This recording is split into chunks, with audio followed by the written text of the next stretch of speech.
NLFनि नैथि जोनोम सानाव जोंजों हांख्रायनानै लेंहरजानाय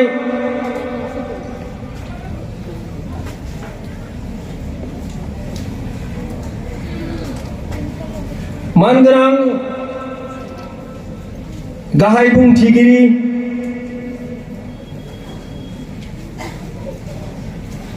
बोजोबनि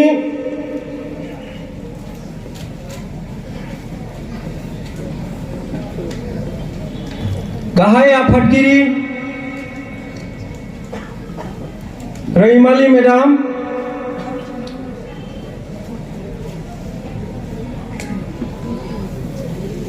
जोंनि गेजेराव NLFनि नैथि जोनोम सान। NLFआ बोरैहाय जोनोम मोनखो, मानि थाखाय जोनोम मोनखो, आरो दिनै NLFआ बे नैथि जोनोम सानखौ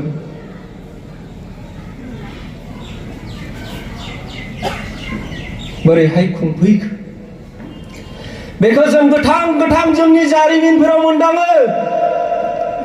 बावैसो सिगाङाव जोंनि गाहाय बुंथिगिरिया जिफोर बाथ्राखौ बुंलांबाय,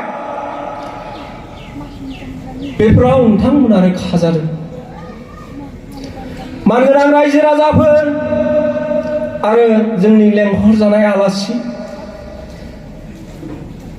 जों जि समाव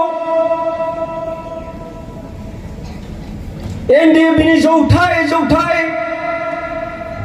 दावहाखौ लानानै बर' हारिनि खोलोब हारि दानायनि जि दावहा, बेखौ लानानै NDFजों जोङो मोनसे मोजां गोरोबथा, NDFजों जोङो मोजां मोनसे बर' हारिनि सल्युसन, बर' हारिनि मोननांगौ मोन्थाय, बे मोन्थायखौ मोनफुंनो थाखाय मोनसे आसा आरो मिजिं बर' हारिहा, बर' रायजो राजाया मिजिं मोनसे दंमोन। दिनै NDFजों 2020नि जानुवारि 27आव एकर्ड जाखांनायनि उनाव जों नुनो मोनबाय,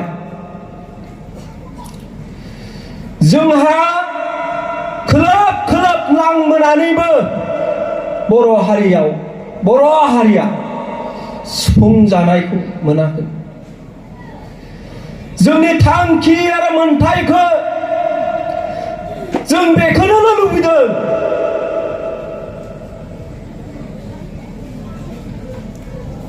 बर'लेण्ड सेपारेट स्टेट नङाब्ला बर'आ मालाबाबो सिरि थानाय नङा। आरो बे थांखिखौनो लानानै NDFनि नांनाय जि स्ट्रेटेजि पलिसिमोन,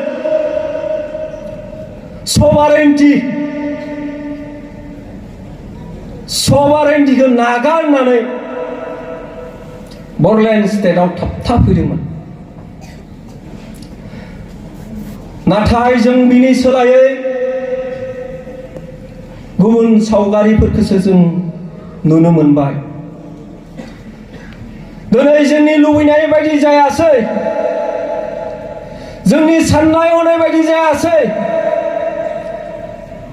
बर' हारिनि साननाय हनाय बायदि जायासै। आरो बे उद्देश्यखौनो लानानै NLFआ फिन खेबसेबाव बर' रायजो राजानि गेजेरनिफ्राय हाथियारनि संग्रामखौ लांफिननो गोनां जादोंमोन। दुखुनांथावना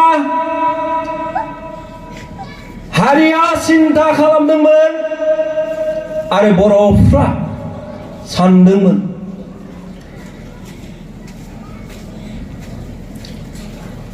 फिन खेनसेबाव जोंनि बर' हारिनिफ्राय रावबो जेन बर' बिमाया मोदै हुगारबावनो गोनां दाजाथों।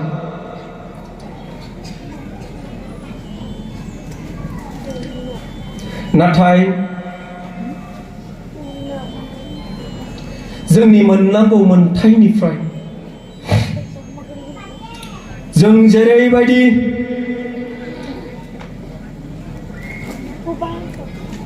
नासयजादों,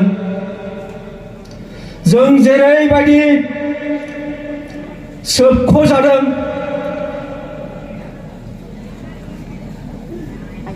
बेफोर गासै बिथिंखौ सिन्ता खालामनानै सानफिननानै NLA-आ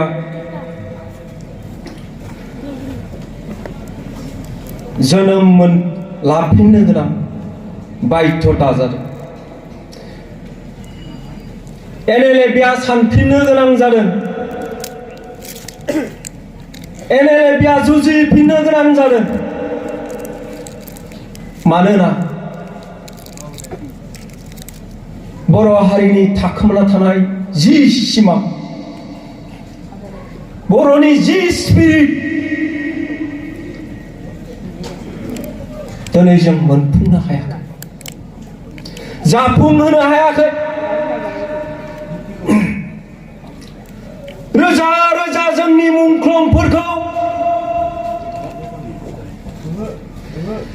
मुंख्लंफोरनि सिमांखौ मोगथां महर होनो हायाखै।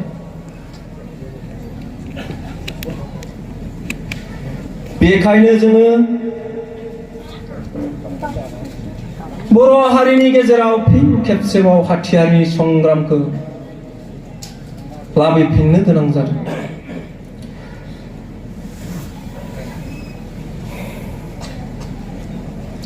जों गोबां खेब सावरायनानै गोबां जोंनि बर'नि माखासे दैदेनगिरिफोरखौ सावरायनानै जों सिद्धान्त लानो गोनां जाहैदों, साननो गोनां जाहैदों।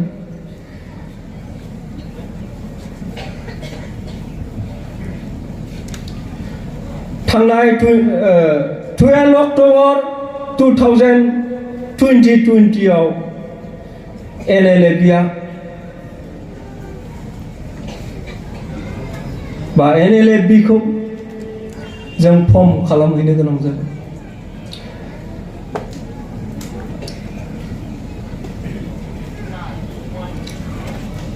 जोंनि जि मुंख्लंफोरनि सिमां,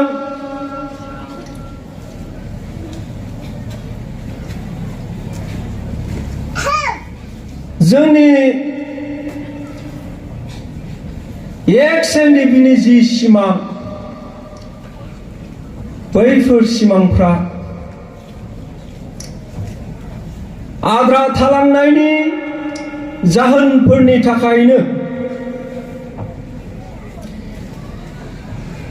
NLA-आ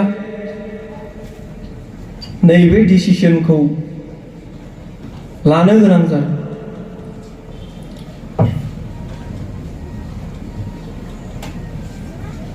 आरो फिन खेबसेबाव जों बर' बिमानि मेगनाव मोदै हुगार होनो गोनां बाध्य जादों। दिनै बेखौ सोर खालामदों?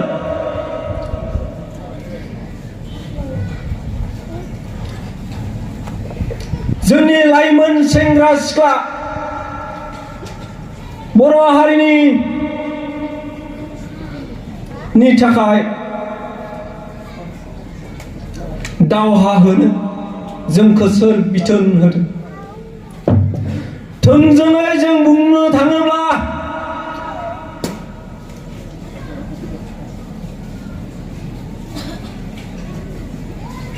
जोंखौ सोरखारानो बाध्य खालामदों। अदेबा जोंखौ जोंनि सुथुरफ्रानो जोंखौ बाध्य खालामदों।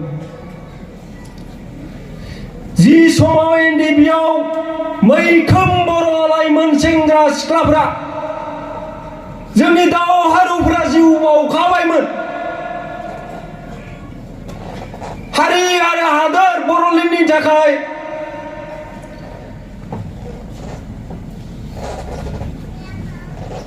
गावनि आगोमा जिउखौ सुप्रिम सेक्रिफाइस खालामलांखाबायमोन।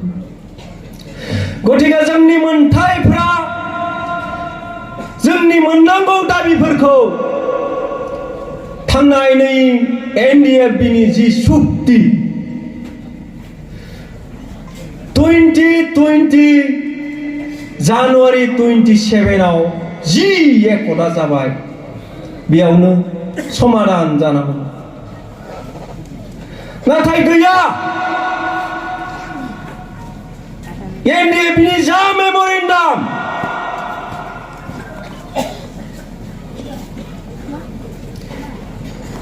एनडिएफबिनि मिडिएटरा एनडिएफबिनि मेम'रेन्डामखौ लानानै जि सावरायनाय बे सावरायनाय मेम'रेन्डाम एनडिएफबि होनायखौनो खोमाना दोनबाय।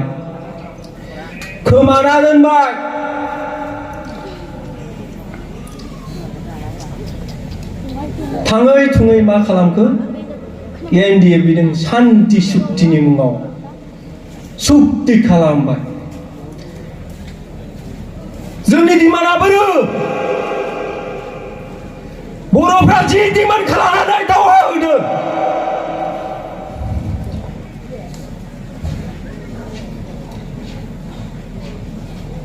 बर'नि दावहारुफ्रा जि सिमां खालामनानै जि स्पिरिट खालामनानै सुप्रिम सेक्रिफाइस खालामनांदों।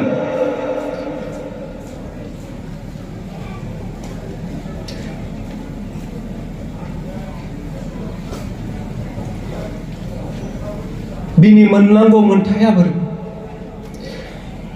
एनडिएफबिनि मेम'रेन्डामखौ बबे जायगायाव खोमाखो? मानो हुकुमखो?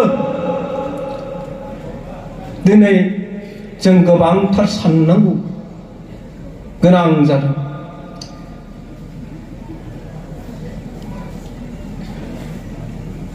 गोबांथार जों सिन्ता खालामनो गोनां जादों।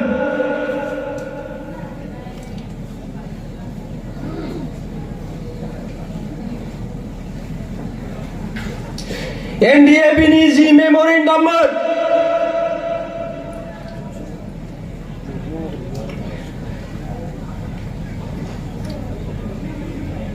बे मेम'रेन्डामाव ओरैबायदि क्लियारमोन।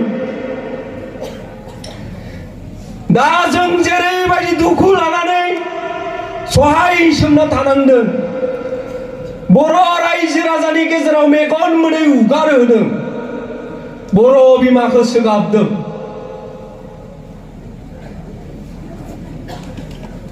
दासिमबो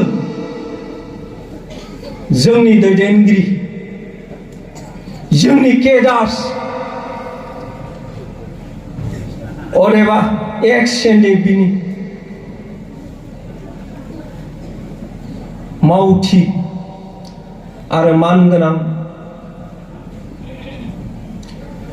एनडिएफबिनि फाउन्डार प्रेसिडेन्ट रन्जन दैमारि सारमोना जोबथेसालियावनो दुखु दाहा सहायसोमनानै दं। दिनै सान्ति सुक्तिनि मुङाव जुदि एनडिएफबिखौ लाफानानै बा बर'नि गुबुन गुबुन गौथुमफोर जेरै एबसु, इउपिपिअ बिथांमोनखौ लाफानानै जि सुक्ति खालामबाय,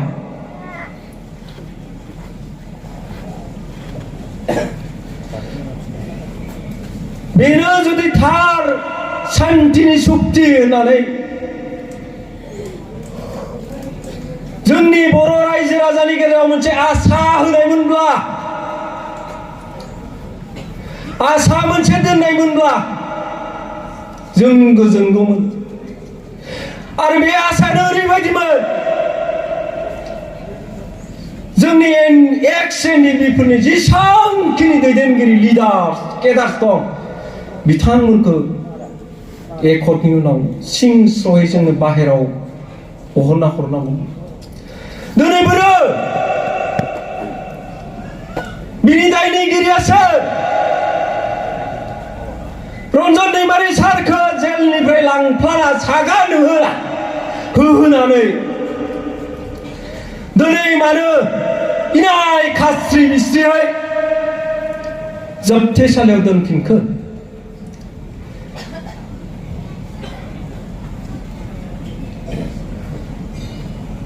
गोजोन गोरोबथामोनब्ला जोंखौ खुसि खालामनो हानांगौमोन, जोंखौ गोजोनग्लाय होनो हानांगौमोन। नाथाय जों बेखौ नुवाखै।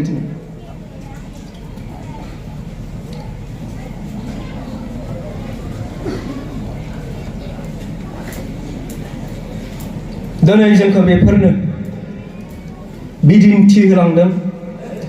दिनै जोंखौ बेफोरनो सानफिननो थाखाय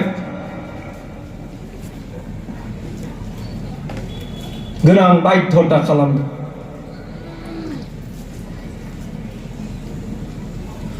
जोंनि गेजेराव गोजोन गोरोबथानि मुङै गोजोनखौ जुदि होमारदोंमोनब्ला बिथांमोनखौ उदां खालामनायनि उनाव हयथ' एनएलएफआ फिन खेबसेबाव बर' रायजो राजानि गेजेराव हाथियार लानानै संग्राम खालामनांगौ गोनांबो जायाबो जानो हागौ।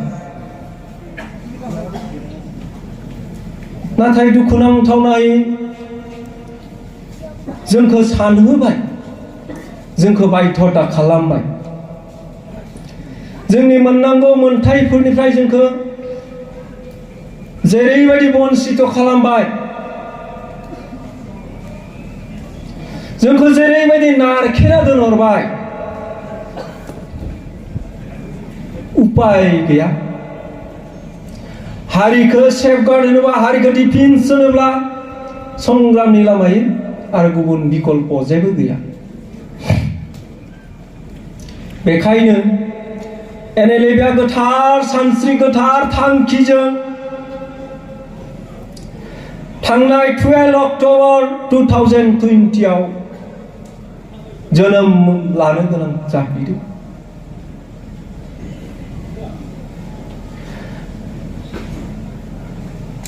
आरो फिन खेबसेबाव हाथियारनि संग्रामखौ लांफिनो बाध्यता जादों। दिनै गोबाङानो मिथिया, गोबाङानो गोबां बाथ्राफोरखौ बुङो, सिन्ता खालामो। एनएलएफआलाय मा मावदों? एनएलएफआलाय मा आफाद? बेफोरबायदि गोबां कुइसनफोरबो जोंनि दैदेनगिरिफोरनि खुगानिफ्राय जों खोनाबोदों। आरो गोबां बर'नि दैदेनगिरिफोरनिफ्राय जों बेफोर बुंनायखौ धैर्य हमनानै खोनासंनो गोनां बाध्य जादों। एनएलएफआ नांदों आरो जुजिदोंमोनब्ला मात्र मोनसेल' उद्देश्यनि थाखाय जोनोम जाफिननो गोनां जादों। आं सिगाङावनो बुंखालांबाय,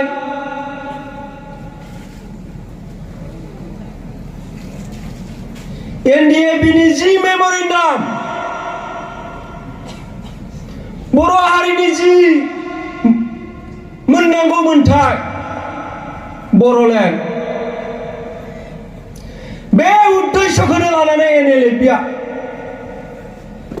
आवगायफिननो गोनां जादों आरो ओंखारफिननो गोनां जादों।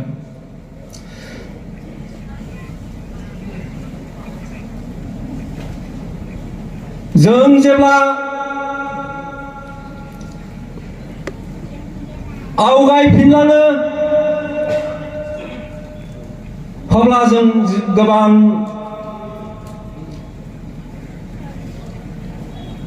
प्रब्लेमफोरनि गेजेरजों फेस जानो गोनां जायो।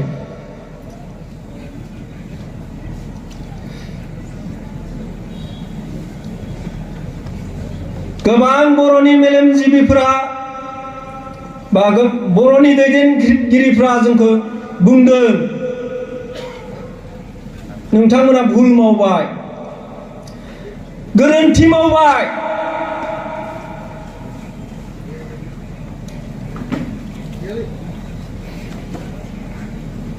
नोंथांमोना बेबायदि एक्सट्रिम डिसिसनफोरखौ लाथ'यैया मोजांमोन। अन्तत लामा नायमोन।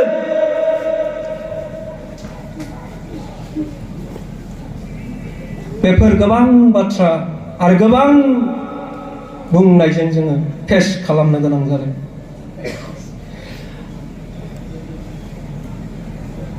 आंहा मोनसेल' बुजिनाय दंमोन, आंहा मोनसेल'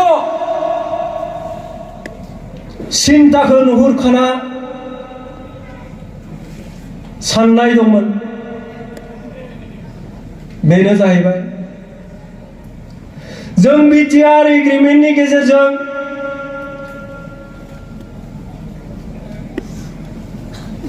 बबेसिमहालागै सहैगोन, हारिखौ बेसेबां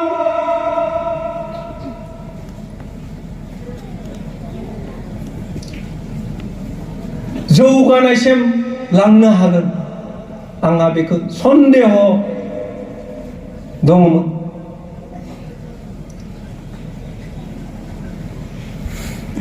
दिनै नुमारबाय गमामायैनो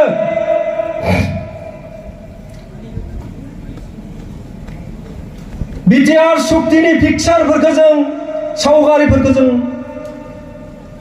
नुलांगासिनो दं आरो नुलांबाय थागोन। हारिया मा जानो फैगासिनो, हारिया बबे लामाजों थांगासिनो दं।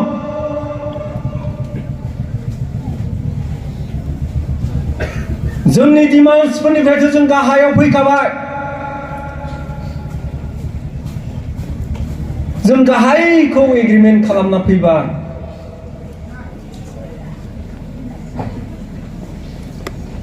बे हिसाबै जोंहा जिबायदि गिथावना मोनसे सावगारि फैदों,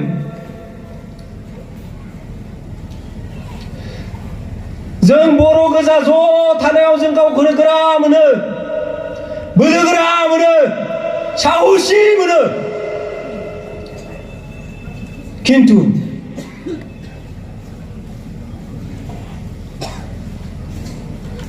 जों गुबुनारिनि गेजेराव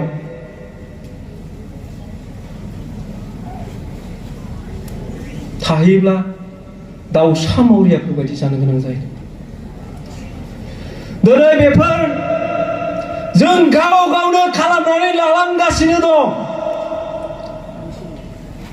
जों गाव गावनो खोमानानै लालांगासिनो दं। एग्जाम्पल हिसाबै जों दिनै नुनो मोनदों, खोनानाय बाथ्रा नङा। आं जेब्ला उन्दैमोन, आंनि गामियाव, आं अरिजिनेलि आंनि क्राबारनि, आंनि गामियाव गुबुन हारिफ्रा अदेबा बांगाल मुस्लिमफ्रा